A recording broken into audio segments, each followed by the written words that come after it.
Hello बच्चों, चलिए प्रश्न को देखते हैं। प्रश्न है, द्रव ए और बी को एक आदर्श विलयन बनाते हैं तब विकल्प ए मिश्रण की एंट्रोपी शून्य है, विकल्प बी मिश्रण की एंथैल्पी शून्य है, विकल्प सी मिश्रण की मुक्त ऊर्जा शून्य है और विकल्प डी मिश्रण की एंट्रोपी और मुक्त ऊर्जा दोनों शून्य है।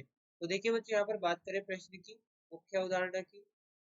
मुख्य अवधारणा, तो देखिए बच्चों, यहाँ पर जो आदर्श विलयन होता है ये यहाँ पर राउल्ट नियम का पालन करता है। तो हम कह सकते हैं आदर्श विलयन, आदर्श विलयन, आदर्श विलयन राउल्ट नियम का, राउल्ट नियम का, नियम का पालन करता है, करता है।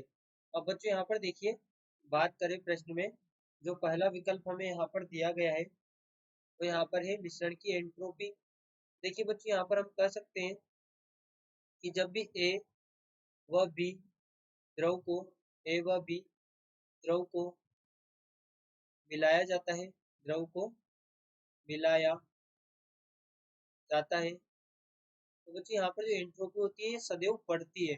चाहे वो हम आदर्श विलयन के लिए बात करें या फिर हम यहाँ पर अनादर्श विलयन के लिए बात करें जो कि राउल्ट नियम का पालन नहीं करता, दोनों के लिए बच्चों यहाँ पर क्या है कि जब ए बी द्रव को हम मिलाते हैं तो एंट्रोपी हमेशा बढ़ती है। एंट्रोपी यानी कि डेल्टा एस हमेशा, डेल्टा एस जिसे हम एंट्रोपी कहते हैं, ये हमेशा हमेशा बढ़ती है। वही बच्चों बात करें दूसरा जो कि मिश्रण की एंथैल्पी है यानी डेल्टा एच, तो बच्चों यहाँ पर हम कह सकते हैं कि जो आदर्श विलयन होता है, आदर्श विलयन में न तो ऊष्मा अवशोषित होती है ना ही उत्सर्जित होती है। आदर्श विलयन में ना तो ऊर्जा अवशोषित होती है, ऊर्जा अवशोषित अवशोषित होती है, ना ही ऊर्जा, ना ही ऊर्जा यहाँ पर निष्कासित होती है, ना ही ऊर्जा निष्कासित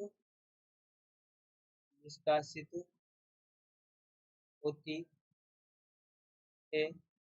इसलिए इसलिए जो आदर्श विलयन के लिए हम बात करते हैं एंथैल्पी की, तो यहाँ पर डेल्टा एच, यहाँ पर जो डेल्टा एच मिश्रण है, डेल्टा एच मिश्रण, ये बच्चों यहाँ पर शून्य होता है, यहाँ पर शून्य होता है। इसी प्रकार से ये भी यहाँ पर बच्चों डेल्टा एस मिश्रण होता है, डेल्टा एस मिश्रण होता है यहाँ पर मिश्रण।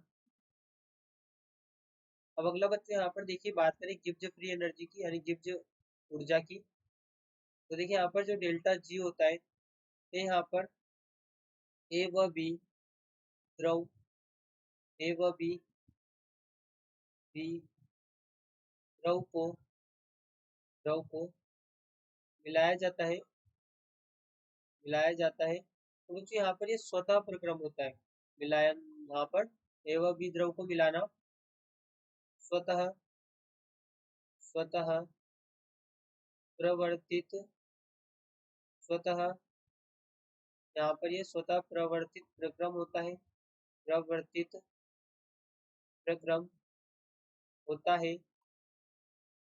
इसलिए इसलिए यहाँ पर जो डेल्टा जी होता है बच्चों, ये डेल्टा जी यहाँ पर 0 से कम होता है यानी कि नेगेटिव होता है। हम कह सकते हैं डेल्टा जी कम होता है 0 से, यानी कि यहाँ पर गिब्ज मुक्त ऊर्जा 0 से कम होती है। तो देखिए यहाँ पर हम बात करें विकल्प की, तो एंट्रोपी शून्य होती है, नहीं यहाँ पर मिश्रण की गिब्ज ऊर्जा शून्य होती है, नहीं मिश्रण की एंट्रोपी और मुक्त ऊर्जा दोनों शून्य होती है, नहीं। तो यहाँ पर जो हमारा विकल्प सही होगा वो बच्चों यहाँ पर होगा विकल्प बी, मिश्रण की एंथैल्पी शून्य होती है, क्योंकि यहाँ पर आदर्श विलयन के लिए ना तो ऊर्जा अवशोषित होती है ना ही ऊर्जा निष्कासित होती है। तो हमारा विकल्प बी बिल्कुल सही उत्तर होगा। आशा करते हैं आपको प्रश्न समझ आया होगा। धन्यवाद।